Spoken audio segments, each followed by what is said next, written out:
Bom dia, pessoal, eu sou o professor João Paulo do IFPB Campus Monteiro. Esse será o roteiro da nossa apresentação. Vamos fazer uma introdução breve sobre do que se trata esse vídeo, uma definição da arquitetura, algumas definições da arquitetura de software, documentação de arquitetura, vamos falar do modelo 4+1 ou 4.1 e falar de estilos e padrões arquiteturais, os vários estilos. E, por fim, resolver algumas questões de provas anteriores.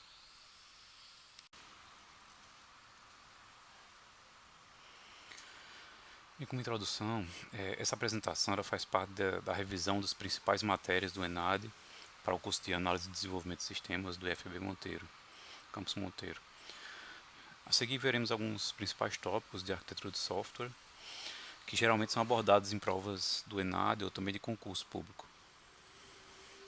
Vamos começar aqui com a definição de arquitetura de software. A arquitetura de software, segundo autores clássicos como Shaw e Garland, de 1994, de forma abstrata, a arquitetura de software envolve a descrição de elementos que compõem os sistemas, as interações que ocorrem entre esses elementos, os padrões que guiam a sua composição e as restrições sobre esses padrões e como ele deve se estruturar.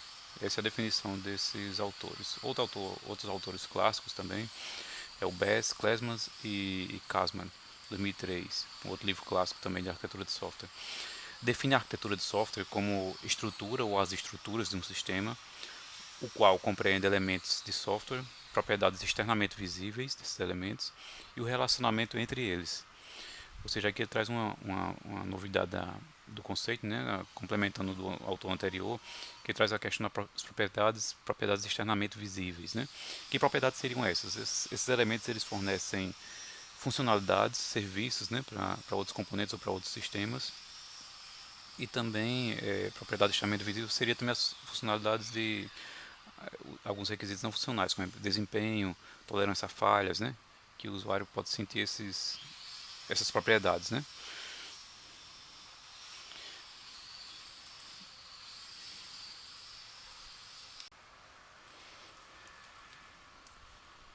Documentação de arquitetura de software, nós vamos ver um modelo 4+1 ou 4.1.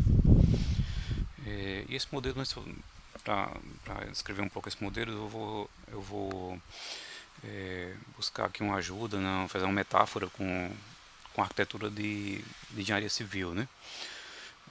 Lá nós temos os modelos de estima de fachadas, né? Para descrever uma edificação. Por exemplo, aqui é uma figura de uma casa, e aí nós temos várias visões de parciais dessa mesma casa, né? Por exemplo, uma planta baixa que mostra quais são os cômodos que existem dentro dessa casa, a divisão entre eles. Existem as visões tipo lateral, uma lateral da outra, a parte de trás da casa e a parte da frente da casa. Ou seja, esse modelo aqui de fachadas, ele dá várias visões da mesma edificação, né? A mesma ideia desse modelo 4.1. Vamos ver aqui. Ele traz várias visões sobre a mesma arquitetura de software. Uma visão lógica, uma visão de desenvolvimento, uma visão de processo e uma visão física. E, por fim, uma visão de cenários ou de casos de uso que engloba vai direcionar todas essas outras visões. Então, a arquitetura é algo extremamente importante para o desenvolvimento de sistemas robustos. Para documentar a arquitetura, esse autor, né, o Cutchin, Philip Cutchin, de 95, ele propôs esse modelo de 4+1. Vamos ver aqui cada um desses itens. Né? Um modelo lógico, a visão lógica, ela representa um modelo estático do projeto ou de objetos. Muitos chamam essa visão de decomposição orientada a objetos. Suporta requisitos funcionais, ou seja, o sistema irá oferecer como serviço, o que o sistema irá oferecer como serviço aos seus usuários. Né? Poderíamos usar, por exemplo, para documentar esse sistema, diagramas UML, diagrama de classe, de objetos, né? São diagramas estáticos que mostram a estrutura funcional, né? entre os componentes.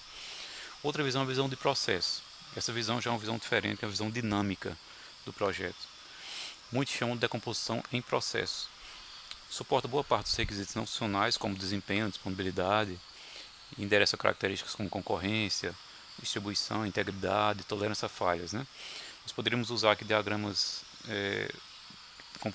mais comportamentais, dinâmicos, né, do ML para documentar essa arquitetura. Você, por exemplo, diagramas de sequência, diagrama de atividade, por exemplo, que mostra a comunicação entre as partes, né, de forma dinâmica. O nível mais comum, ou seja, todas essas visões pode ter vários níveis de abstração, né? O nível mais comum, mais alto de abstração dessa visão, ele consiste no conjunto de programas ou processos, né, que se comunicam através de uma rede, né? Outra visão, a visão de desenvolvimento, ela representa a organização estática do sistema no ambiente de desenvolvimento, bem parecida com a lógica, só que ele vai mais a fundo, né? Aquela entra em mais detalhe, decompõe, além dos componentes do sistema, decompõe em subtarefas, subsistemas, né? Muitos chamam de decomposição entre subsistemas, né? Ao final, temos uma visão sobre os componentes que fazem parte do sistema e a maneira como eles interagem, né? A outra visão, visão física, mapeia os elementos de software no hardware em que ele vai ser executado, refletindo o aspecto de distribuição dos componentes. Essa visão contempla requisitos não funcionais como disponibilidade, tolerância a falhas, desempenho, escalabilidade. A visão física também é chamada por muitos de visão de implantação. Então aqui nós definimos onde cada componente de software irá atuar em qual equipamento físico, né? Ok. E o último, a visão de cenários ou visão de caso de uso. Os casos de uso servem para direcionar as escolhas arquiteturais independente da visão, por isso que ela permeia, no caso, a criação de todas essas visões em que se trabalha. Em geral, escolhemos casos de uso mais importantes que afetam diretamente a arquitetura. A ideia de se ter casos de uso como ponto central nas diversas visões significa que, independente da visão sobre a qual se trabalha, devemos avaliar se as decisões sobre a visão permitem que os casos de uso escolhidos continuem sendo satisfeitos. O principal em todo o sistema é atender as funcionalidades para o cliente, né? Então, com esses casos de uso, nós podemos verificar se cada uma das visões estão coerentes com as funcionalidades que serão fornecidas para os clientes. E aqui tem uma questão sobre essa documentação, uma questão de 2019 do metrô de São Paulo, do FCC. Vamos vê-la. Com base na visão da arquitetura de software 4.1 ou 4+1, considere o item 1. Mostra como os sistemas de software são distribuídos entre processadores. Essa visão é útil para os engenheiros de sistemas que estão planejando uma implantação do sistema, ou seja, uma visão para implantação. Essa visão, como nós conversamos anteriormente, né, era a visão física do sistema. O item 2 fala sobre que esse item mostra as abstrações fundamentais do sistema como objetos ou classes de objetos, uma visão estática, né? Nessa visão deveria ser possível relacionar os requisitos dos sistemas com as entidades que fazem parte dele. Então aqui nós podemos usar, pode ser a visão lógica, né? Ou também a visão de desenvolvimento. A diferença entre elas é só que a visão de desenvolvimento ela é mais aprofundada, né? Para a equipe de desenvolvimento principalmente. O item 3 mostra as interações ambientais do sistema, ou seja, fala de interações, é um diagrama mais dinâmico, né? No tempo de execução, né? Essa visão é útil para fazer julgamentos sobre características do sistema, tais como desempenho ou disponibilidade. Ou seja, aqui nós podemos usar talvez a visão de processos, né? E a visão, principalmente a visão de processo, eu acredito. Vamos ver aqui as alternativas. A primeira nós vimos que a visão física, né? E aí nós teríamos a letra A, a letra D. O segundo mostra uma visão estática das funcionalidades do sistema, né? Provavelmente a visão lógica, como eu falei, ou de desenvolvimento. Entre a letra A e B só temos a visão lógica, né? Então fica na letra D. E a última é de processo, realmente.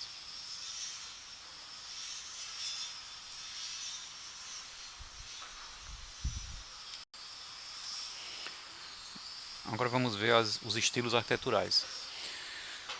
Para falar sobre estilo arquitetural, eu vou recorrer também a uma outra metáfora também com arquitetura de engenharia civil, né? Onde nós temos lá algumas obras de arquitetura, normalmente elas seguem alguns estilos arquiteturais. E o que é que esses estilos, lá em engenharia, eles definem? Né? Normalmente eles definem umas características de um conjunto de obras, né? Que elas seguem normalmente essas características. Alguns padrões de como eles montam aquelas estruturas, né? E aí vamos ver aqui, eu trouxe dois estilos para a gente ver características marcantes, né? O estilo arquitetural gótico, bem conhecido, Ele tem essas características bem marcantes também de ter aquelas áreas pontudas, né? Um pouco mais escuro, mas e aí temos o outro estilo também bem diferente desse aqui. Nós podemos diferenciar a arquitetura barroca, né? Um estilo mais ele tem vários arcos, né? Figuras religiosas, né?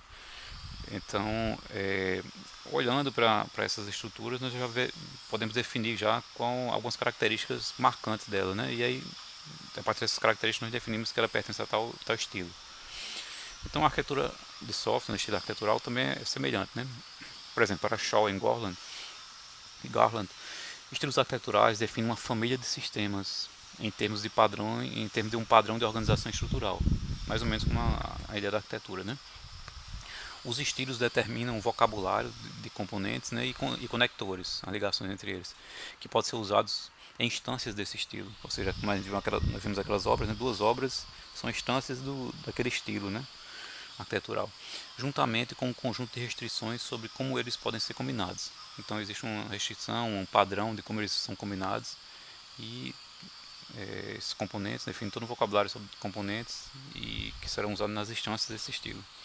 Essa é outra definição. Aqui é padrão arquitetural. Os outros autores clássicos, né? O Bess, Klesman e Kasman, eles definem padrão arquitetural como a descrição de tipos de elementos e suas relações com um conjunto de restrições sobre como eles podem ser usados. É bem semelhante, né? Pressman ele destaca que os padrões arquiteturais se diferenciam dos estilos da seguinte forma: o escopo do padrão ele é menos amplo, normalmente eles se atêm a um aspecto da arquitetura. O padrão impõe uma regra na arquitetura e os padrões tendem a atender tópicos comportamentais específicos do contexto arquitetural. Então, no geral, nós vimos que o padrão, segundo o Pressman, ele é mais restrito, sua definição, do que os estilos, né? Contudo, essa diferenciação entre estilos e padrões não é consenso na literatura, né? Muitos autores usam os dois termos de forma intercambiável, né? De forma como sinônimos. É o caso do autor mais recente que nós vamos usar, que é o Engino, 2018, no seu livro sobre arquitetura de software. E aqui nós vamos começar a ver os vários estilos e padrões arquiteturais.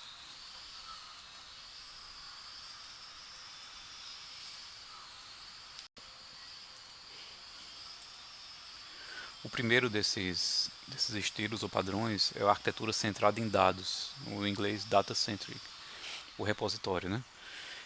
Pela figura aqui nós podemos perceber que existe um repositório, uma base de dados central, e vários clientes podem acessar essas informações nessa base, né? Segundo a definição de Pressman, no centro está um repositório que é acessado frequentemente por outros componentes para consultar, inserir, alterar e excluir dados.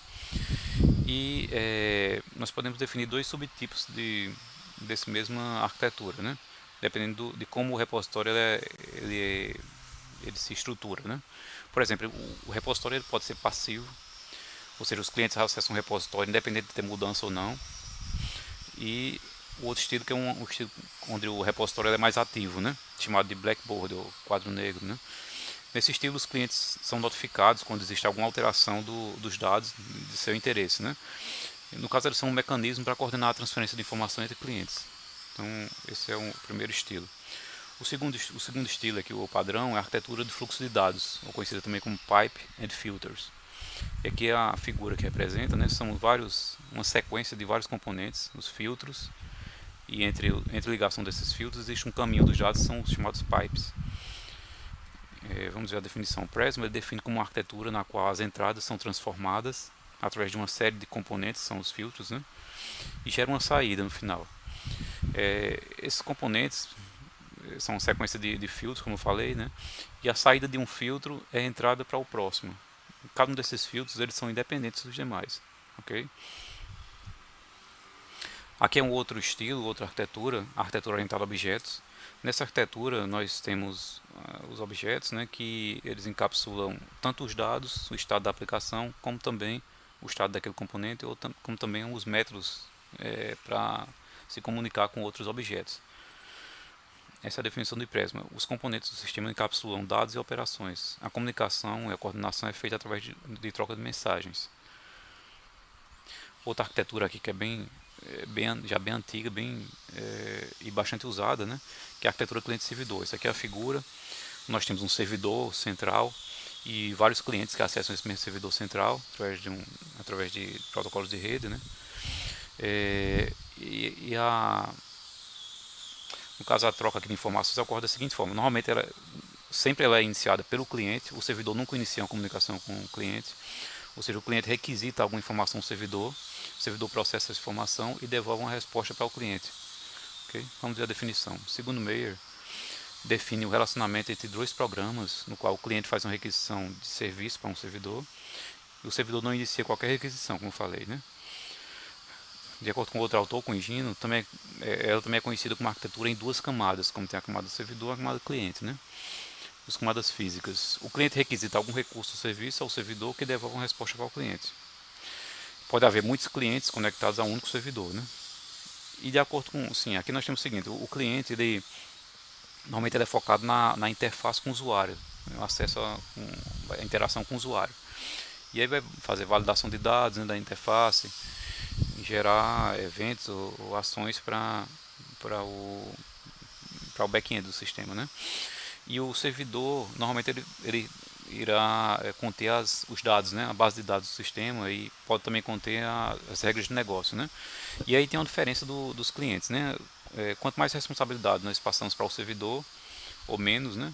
Nós podemos definir os clientes de duas formas. O cliente pode ser gordo quando ele tem muita responsabilidade, ou seja, a regra de negócio, por exemplo, além da interface, regras de interface do cliente, ele também vai tratar também com algumas regras de negócio. Então, é um cliente mais gordo, com mais responsabilidade. Ou quando o cliente tem menos responsabilidade, ele é um cliente mais fino. Vamos agora para a próxima. A próxima arquitetura é uma arquitetura também bastante usada, né? É a arquitetura em camadas. Para o autor, o Higino, ele fala que a aplicação é dividida em várias camadas, na qual cada camada ela é localizada no topo de uma camada mais baixa. E cada camada é dependente de uma ou mais camadas abaixo dela, mas é independente de outras camadas que estão acima, né, superiores. Aqui nós temos uma figura, né, temos as camadas, uma camada acima da outra, né, e nós vemos que uma camada aqui ela é dependente do serviço da camada anterior, né, mais baixa, né, no nível mais baixo, e ela fornece serviço para uma camada superior. Ou seja, aqui ela não tem nenhum conhecimento sobre as camadas superiores, ela apenas tem um conjunto de serviços que ela oferece, uma interface, né, e as camadas superiores elas usam essa aí. O autor também diferencia a questão das camadas serem lógicas ou físicas, né? No inglês nós temos duas palavras, layer para a camada lógica e tier para a camada física, né? No português nós só temos só camada mesmo, né? Aqui eu diferenciei como camada lógica e camada física. E aí pode ser o seguinte,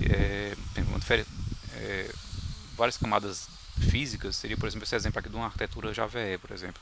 Onde nós temos uma máquina, poderia ter uma máquina com um banco de dados, outra máquina com as regras de negócio e outra máquina diferente com a parte web, né?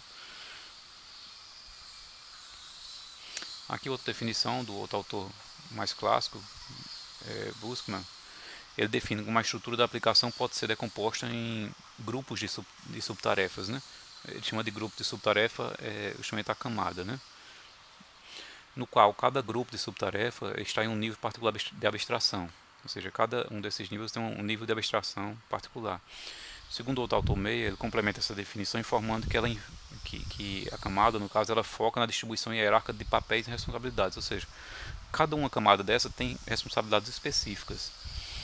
E ele faz também algumas definições de características, questões-chave, né, dessa arquitetura, que é a questão da interface. Cada camada ela tem que definir uma interface bem definida, bem clara. A questão das camadas lógicas, várias camadas lógicas podem residir em uma única camada física ou então em várias distribuídas. E a maior parte das interações ocorre entre camadas vizinhas, mas pode ocorrer também entre camadas que não são diretamente vizinhas. Aqui vamos ver a próxima arquitetura. A próxima arquitetura é a arquitetura dirigida a eventos. Segundo Higino, esse é um padrão da arquitetura de software distribuído, inerentemente distribuído e assíncrono. Ele integra aplicações ou componentes através da produção e tratamento de eventos. Nesses termos dessa definição, o evento é a ocorrência de algo relevante, uma mudança de estado que pode ser de interesse de outras aplicações ou de componentes da mesma aplicação, né? Essa é uma arquitetura fracamente acoplada, ou seja, os componentes não tem muita dependência entre eles, não tem praticamente dependência entre eles, na qual os produtores de eventos não têm conhecimento algum sobre os consumidores que irão consumir seus serviços, seus eventos, né? Ainda segundo essa arquitetura, o engenho ele fala que é um padrão arquitetural relativamente complexo, devido à sua natureza inerentemente distribuída e assíncrona. E basicamente existem duas topologias dessa arquitetura, né? Uma topologia que a gente chama de mediador, que existe basicamente existe aqui uma função central do mediador. Ele irá receber os eventos, enfileirar esses eventos, e o mediador irá controlar, coordenar o processamento desses eventos, né, distribuindo para os canais de eventos que a gente chama, e por fim levando os consumidores, que são os processadores dos eventos. Existe a outra topologia, que é a topologia broker. A diferença, como eu disse, basicamente é que não existe um ponto central, né? Aqui existe o event broker, e tem os vários canais de eventos. Os eventos chegam e eles são distribuídos para os processadores de eventos, né? Que eles podem, a partir do processamento de um evento, pode gerar um outro evento também de volta para o event broker, né? Ou seja, não existe um ponto central, né, de coordenação. Aqui é outra arquitetura baseada em componentes, ou seja, as funcionalidades do sistema são decompostas em vários componentes com interfaces bem definidas e eles se comunicam entre si para fornecer a funcionalidade final para o usuário, né? Segundo meio, essa arquitetura descreve uma abordagem para projeto de desenvolvimento de sistemas, né? E ela foca na decomposição do sistema em componentes funcionais ou lógicos que expõem interfaces de comunicação bem definidas. Um componente, na verdade, é um objeto de software especialmente projetado para atingir um determinado fim.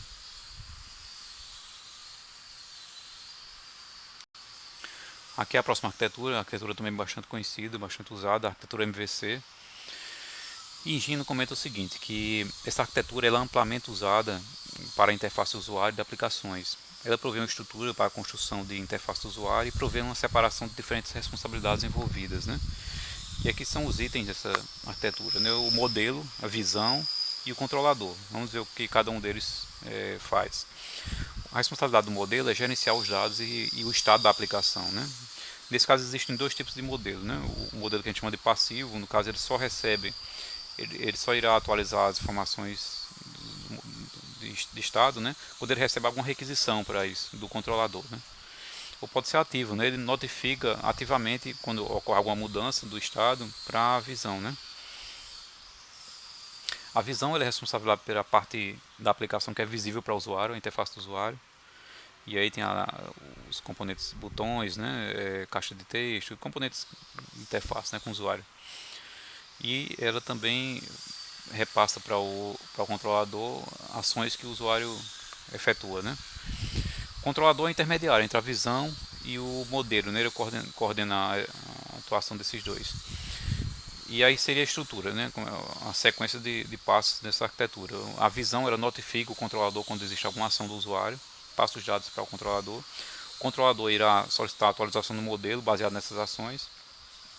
E ele também irá executar a lógica de aplicação para definir qual visão irá enviar para o cliente, né? E também repassará as informações que a visão precisa para renderizar a sua interface. Ok? Aqui mais uma arquitetura bastante usada, bastante comentada, que é a arquitetura SOA de serviço, né? Segundo Engino, essa é uma arquitetura para desenvolvimento de sistemas que possibilita a criação de serviços fracamente acoplados também, e interoperáveis, né, que trabalham em conjunto para automatizar um processo de negócio. O SOA, o serviço, o modelo de serviço, ele vem para automatizar o processo de negócio da empresa, né? E ele traz essa arquitetura que é praticamente sem dependência entre as partes, né? É fracamente acoplado e pode usar diferentes linguagens para se comunicar, para produzir aquele sistema. Eles se comunicam de forma independente, né? O serviço, nesse contexto, ele é parte do software que desempenha uma tarefa específica. Ele provê funcionalidades para outras partes da aplicação ou para outras aplicações. Um aspecto chave do SOA é a decomposição lógica da aplicação em unidades menores que pode ser reusada por outros componentes, né, ou por outras aplicações e pode ser distribuída. Esse é o chave. Engine também descreve duas formas de organizar a composição entre múltiplos serviços, ou seja, nós vimos que essa arquitetura ela decompõe o sistema em vários serviços, né, e esses serviços se comunicam entre si para produzir uma funcionalidade para o usuário.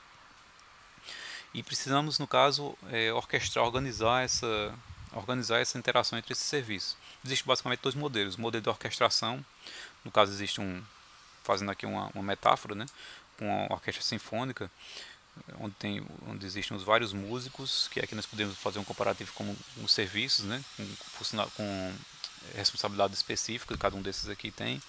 E existe um ponto central, que é o maestro, nesse caso aqui da orquestra, e ela vai coordenar a execução de cada serviço em cada momento que ele deve executar, né? É justamente isso que a orquestração diz, né? Existe um processo central com lógica fixa que decide quais serviços serão invocados e quando, na sequência de execução. O outro modelo é um modelo que não existe esse ponto central de coordenação. É a coreografia, mais como aqui uma metáfora parecida com a coreografia por exemplo, um balé de dança, né? Um dos vários componentes daquela dança, daquela atuação, eles vão fazer um acordo previamente de como eles vão atuar, né? Como será essa coordenação entre eles. Então existe um acordo, um conjunto de interações coordenadas, que especifica as condições no caso como os dados serão trocados entre eles, né?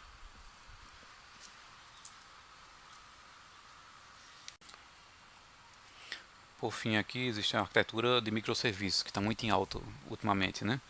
Sendo muito usada. E o Engino fala o seguinte, que esse é um padrão para a construção de software usando serviços divididos em pequenas partes. Eles são autônomos, são versionados independentes, ou seja, eles podem evoluir esses serviços de forma independente um do outro. E são autocontidos. Tudo que o serviço precisa está dentro daquele serviço. Para esse autor, no caso e para muitos outros, a arquitetura do microserviço é uma arquitetura, uma evolução da melhoria da arquitetura SOA. Cada microserviço ele foca em fazer bem uma única tarefa e ele trabalha junto com outros microserviços a fim de realizar tarefas mais complexas, né? Aqui está uma figura, né, do livro do Engino, onde ele descreve aqui a arquitetura de microserviços, onde tem vários serviços, microserviços aqui para cada funcionalidade. E existe também um outro componente aqui que é muito usado, que é o gateway da API, que ele recebe a comunicação inicial, a comunicação do cliente, a requisição do cliente, e ele sabe como localizar aquele serviço e como entrar em contato com ele, né? Cada serviço aqui ele pode ter no caso sua própria base de dados diferente, independente. E repare que por exemplo, aqui, se um desses serviços aqui eu precisar evoluir, alterar, eu não vou ter nenhuma dependência com os outros, não tem nenhum problema. E também se um desses serviços aqui, microserviço, ele sofrer algum problema, ficar indisponível, a aplicação como um todo vai continuar funcionando para as outras demais funcionalidades, né?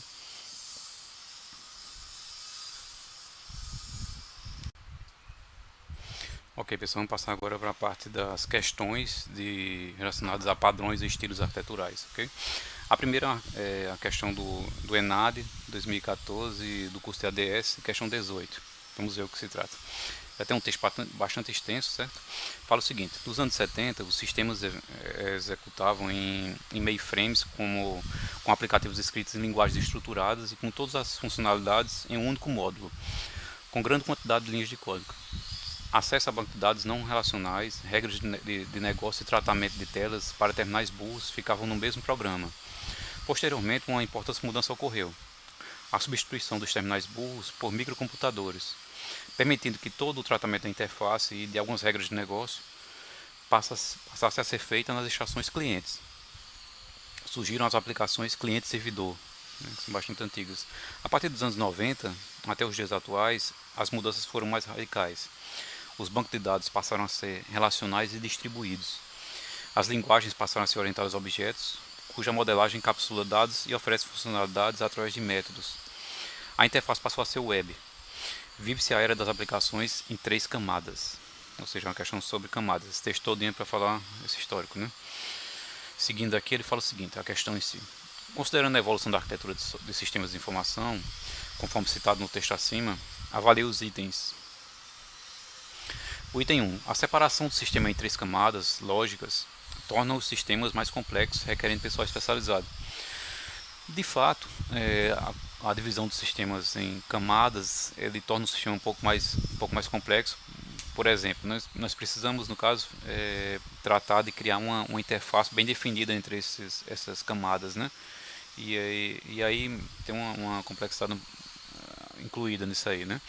E cada camada dessa nós podemos usar pessoal mais especializado, por exemplo, uma camada de interface, né, de apresentação, pode ter um pessoal mais especializado naquela parte, né? Já o pessoal da parte do persistência, né, pode ser um pessoal mais especializado no banco de dados, ou seja, requer um pessoal mais especializado em cada uma dessas camadas, e a complexidade realmente aumenta um pouco. Então está correto. O item 2, a separação dos sistemas entre as camadas lógicas, torna os sistemas mais flexíveis, permitindo que as partes possam ser alteradas de forma independente. Exatamente o que nós vimos, né? Como essas camadas elas têm interface bem definida, elas ficam independentes uma das outras, né? Podem evoluir, são mais flexíveis, podemos fazer manutenção em uma delas sem atrapalhar a outra, né? Desde que mantenhamos a interface. Então está correta. E o item 3, a separação dos sistemas em três camadas lógicas aumentou o acoplamento, dificultou na manutenção. É justamente o contrário, né? Está errado. Então a questão certa, o item 1 e o item 2, letra C. Próxima questão de 2019 do CESP, ele fala o seguinte: acerca de arquitetura de software, julgue o item. Em software desenvolvido com uma arquitetura em camadas, também sobre a arquitetura em camadas, a manutenção das interfaces das camadas permite o desacoplamento entre elas. De fato, é justamente o que eu comentei anteriormente, está correto. Outra questão, 2018, Universidade Federal Rural, né? Sobre estilos e padrões arquiteturais, né? Aqui eu trouxe a questão é bastante extensa, tem vários pontos, né? Eu trouxe aqui uma colinha aqui vários padrões que nós vimos, né? Que pode ser uma resposta para cada um desses itens. Vamos lá ver os itens. O primeiro fala o seguinte: o estilo, ele dá o espaço, é largamente utilizado por scripts Unix e aplicações de processamento de sinais. Consiste em uma série de processos conectados de maneira que a saída de um processo serve como entrada para o próximo.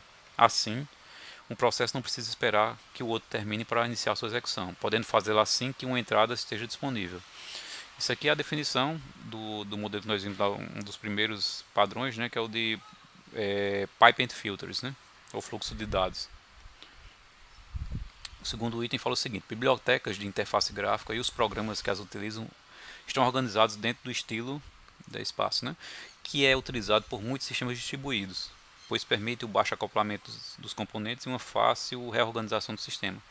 De fato, aqui está muito parecido com a definição de arquitetura baseada em eventos, né? Eu não falei lá, mas a arquitetura baseada em eventos existe muito exatamente por interface gráfica, né?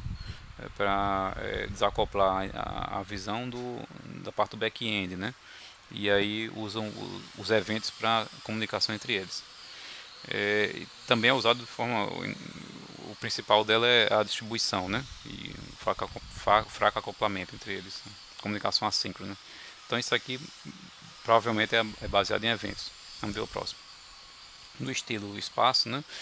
Os componentes interagem através de protocolos de rede básico ou através de chamados procedimentos remotos, que são os RPCs, né? Usualmente há vários componentes acessando um único componente central. Aqui a definição é bem leva a crer que é a arquitetura cliente-servidor, né? Existe um ponto central que é o cliente e os vários servidor, né? Desculpem, e os vários clientes que podem acessar esse ponto central através da rede. O próximo, ele fala o seguinte: o estilo da espaço é uma maneira popular de organizar o software com interface gráfica que permite mostrar diferentes visões dos dados. A ideia principal é separar os dados e sua visualização. Aqui a definição é bem provável que seja a definição do MVC, né? O MVC nós temos um modelo e aí podemos ter várias visões para aquele mesmo modelo. Desacoplamos elas, né? Pode ser camadas também, mas é mais provável que seja isso. O próximo é o estilo espaço. Os componentes focam em tarefas específicas, facilitando a detecção de problemas. Por outro lado, problemas de desempenho podem ocorrer dependendo do número de níveis que uma mensagem precisa percorrer até ser processada, né? Aqui poderia ser em componentes, pode ser arquitetura baseada em componentes, mas ele fala aqui dos níveis, né, que a mensagem precisa percorrer, então isso aqui provavelmente é baseado em arquitetura em camadas. Vamos ver qual a resposta, né?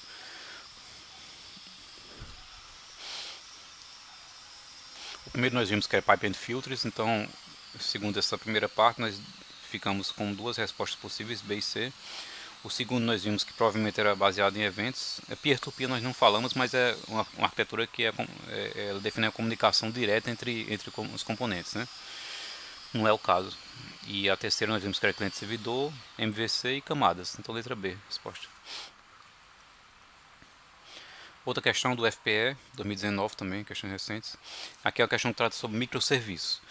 Sobre a arquitetura de microserviços, é correto afirmar que ela facilita a localização de serviços graças ao uso padronizado do UDDI.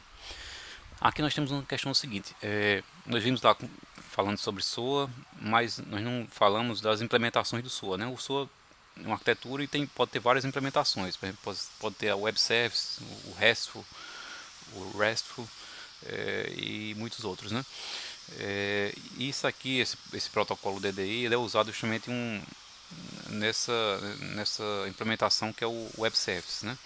Aqui a arquitetura Web Service tem um consumidor de serviço, tem um produtor desse serviço, eles se comunicam através de um protocolo baseado em XML, que é o SOAP. E nessa arquitetura também define o DDI, que é um protocolo, define o registro desses serviços, né? E tem um outro que não está aqui também, que é o WSDL, uma linguagem de descrição do serviço, né? Então isso aqui é referente ao Web Service, não a microserviço. O microserviço, inclusive, possui um componente na sua arquitetura que é o do registro dos serviços, mas não é esse protocolo. Está errada a questão. Letra B, facilita e acelera o deploy, a implantação, né, por permitir que serviços sejam atualizados independentemente do resto dos sistemas. Isso aí eu comentei quando eu mostrei a arquitetura do microserviço, é isso mesmo, né? Está correta a questão. Letra C fala o seguinte, diminui a tolerância a falhas, ou seja, ele piora a tolerância a falhas, o que pode fazer que uma falha em um microserviço se propague para todo o sistema. Nós vemos que isso aqui é incorreto, né? Um serviço, ele se apresentar como eles são independentes, se um serviço apresentar problema, o restante continua funcionando sem problema, né? A outra questão fala que ele melhora a escalabilidade do sistema, está correta essa parte, mas ele está errado a questão pela segunda parte, né?